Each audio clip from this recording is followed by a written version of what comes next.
One of the things that we don't tend to think about in this part of the country is extreme heat. Going forward, we're going to see more and more days that are above what we consider extreme heat days, which I believe in the city of Detroit are days above 88 degrees Fahrenheit.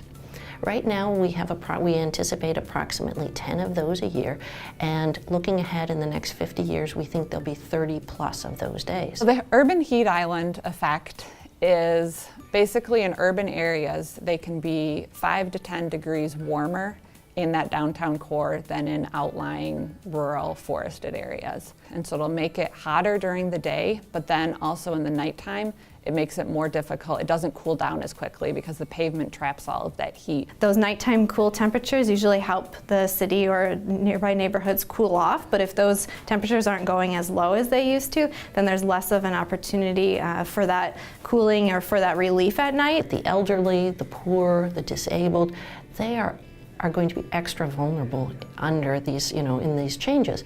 And so keeping an eye out for them and raising their concerns, I think planners have a real obligation, an ethical obligation to do that.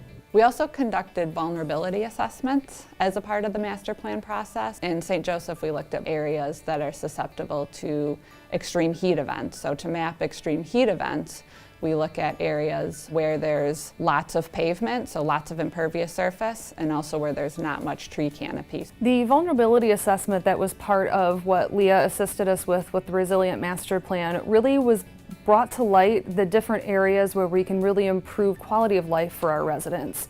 It identified a few key areas that could really use additional tree coverage to help with the health of some of our vulnerable population. And they identified different hotspots. Then they mapped out where the populations were, and different vulnerable populations like elderly people and young people, people who aren't mobile and can't go to a cooling station. We wanted to identify where they lived so we can help them prepare for extreme weather events and things like that. One thing that the city of St. Joseph found was that they really have almost no tree canopy in their downtown. So one of their goals is to increase tree canopy to 30%. A springboard that's happened through this master plan process is our fire captain reached out to us about a month ago as we were wrapping up this process. And he's like, I really need that information to put into our emergency management plan. It's going to help with our parks planning too. Are there splash pads or something like that that can be placed in parks, and that could be a cooling center or just provision of water and stuff in extreme heat events.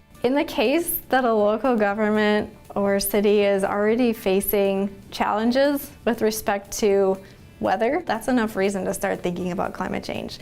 If everything is perfect, then maybe you just need to think about, okay, well, how do you keep it perfect in the future?